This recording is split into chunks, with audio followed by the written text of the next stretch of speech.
Hannibal, Missouri is the home to Mark Twain and Cameron Caves. We went on a private tour of both caves and talked to the custodian and the owner about the bats there and how they had been impacted by white nose syndrome.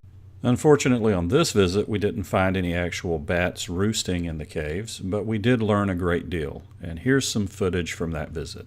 Hope you enjoy it. Hi guys, well here we are in Mark Twain Cave, and it's just a fascinating cave to walk through. And as you look around, like this room is called the parlor, and it was in Tom Sawyer. Mark Twain wrote about it. It just brings the book to life. You can actually kind of look and see Tom and Becky sitting here and the candle going out and feel the fear and that would have closed in around them, and the pure darkness, the utter pure darkness of being in a cave is unimaginable until you experience it. We're not talking about it being dark, we're talking about no light whatsoever. So there normally are not lights in caves, so the question can come about, how can bats find their way around in a cave like this? Imagine if man had not come in here and this was just left to the bats. How would they find their way through these corridors and out to the daylight? Well, bats have echolocation, and as they fly through, the sound echoes and they get a mental image. They actually get a picture using sound waves of what this cave looks like. And if you can imagine, they can see these rock outcroppings, they can see the ceiling, and they can navigate their way through here. They have pretty good memories, so they can find their way out, and they'll find the exit and leave. So we hope to just kind of convey the experience to you and let you experience the cave, but the real way to do it is going to be to come down and see it yourself. We also hope you get a better appreciation of what the bats live in that fly through caves like this and how they can navigate and find their way around. So if you're near Hannibal, Missouri, make sure you stop by and check out Mark Twain Cave and Cameron Cave if you have the time. It's well worth the trip. Now, Mark Twain Cave has some beautiful rock formations, and they're easy to see and well lit. And you can see all sorts of areas where bats would love to roost, like the top of this cathedral soon after you enter Mark Twain Cave. Now we can tell that bats have not been roosting in this area because the rock is clean and not discolored in this area. If bats had been roosting here, there would be noticeable markings. Now, on a private tour, we went well off the beaten path, and much of our tour looked like this, so we couldn't video it very well. Remember I told you that if bats were roosting somewhere, there would be discoloration in the ceiling? Well, that's what we have here. You can see that at some point bats have been roosting here. It doesn't look like there's any up there right now. But they would gather together in a tight mass to preserve body heat, and one of the paradoxes people generally point out is bats prefer the temperature between 85 and 100 degrees. That's their room temperature. That's why you put your bat houses out in the open. So why would they come roost in a cave? Well, the answer to that is kind of complicated at times. During the summer, they might roost in the cave simply because it's accessible and it's a secure place that they can seek shelter. But when they huddle together in such a tight body mass, the temperature actually climbs fairly high and preserves the heat for them. And it soaks into the rock as well. And in the winter, the answer is the bats will come into here and hibernate. They'll actually go into a torpor state and drop their body temperature to that of the surroundings. And that's one of the troubles with white nose syndrome. The fungus grows at a cold temperature, so when the bats go into hibernation and cluster together like this, the fungus spreads bat to bat, and that's how white nose syndrome spreads. And it actually agitates the bats and wakes them up early from their hibernation when they don't have enough body fat to continue to survive. When that happens, unfortunately, they tend to starve to death. Now, we did search Mark Twain Cave high and low for signs of roosting bats. We went well off the normal tour trails into the deep crevices and areas where the open tours don't go. Now, while Mark Twain Cave used to be home to thousands of bats, that's no longer the case due to white nose syndrome. The population here has been reduced to less than 1,400. Bat biologists are doing all they can to study and understand what's happening, and we are making some headway and progress in the battle of white-nose syndrome. I do wish I could bring you more of the tour here and let you enjoy it. But as you can see, it was a very tight squeeze to get into some of the locations. And again, unfortunately, we were unable to find any bats roosting in the area at this time.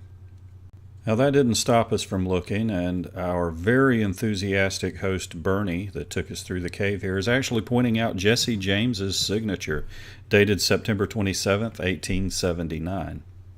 I will produce another video that focuses more on the tour of Mark Twain Cave and not about the bats, but as you can see here, the signature of Jesse James is there. It's a little blurry. I'll try to get it in focus for you here.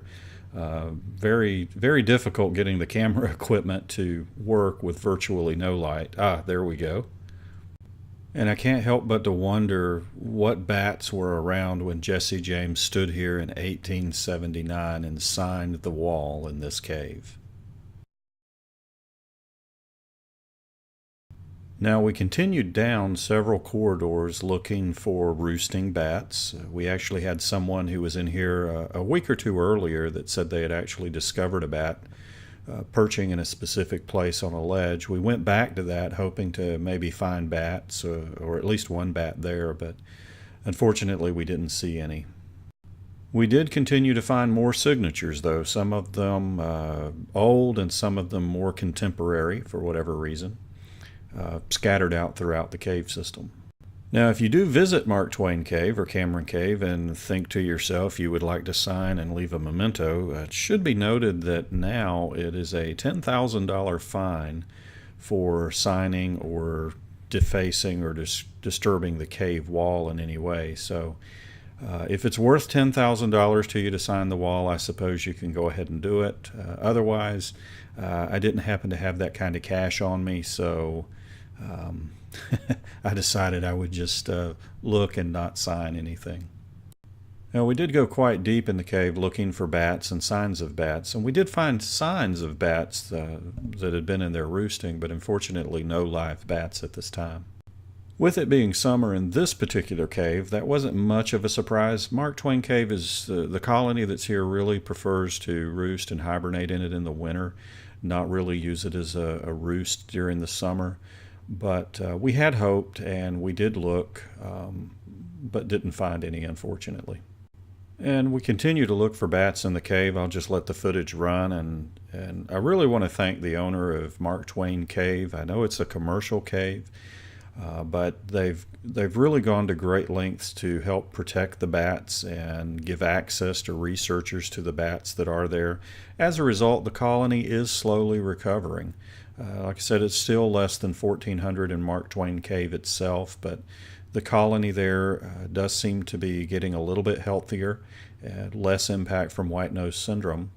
And the real cave to go look at for the bats and white-nose syndrome is Cameron Cave, which we will visit next.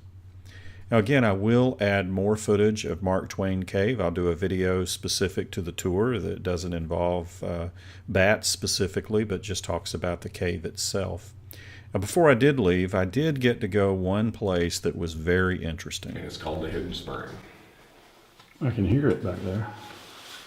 It's not that hidden because you got a sign pointing to it. But The obvious hidden spring.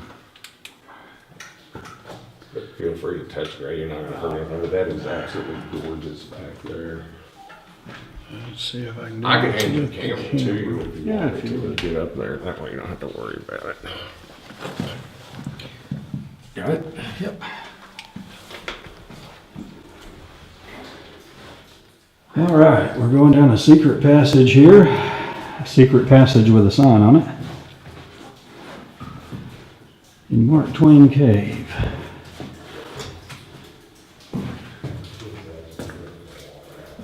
Tight fit here. Oh wow. Now this is not part of the standard tour, but the rest of the cave is magnificent. You should come see it.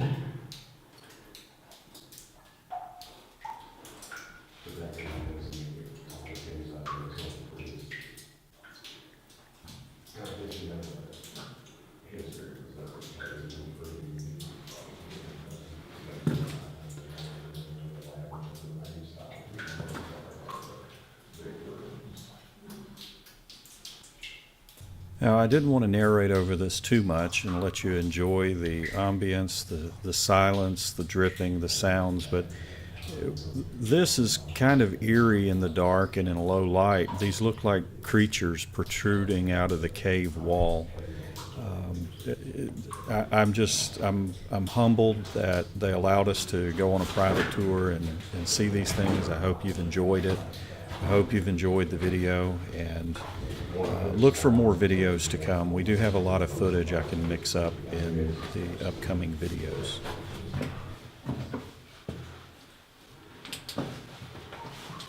All right, back to civilization. I hope you did find it pretty, because I do think it is one of our. I got lost. I think I took a wrong turn. You're going to be awful wet if you get lost back here.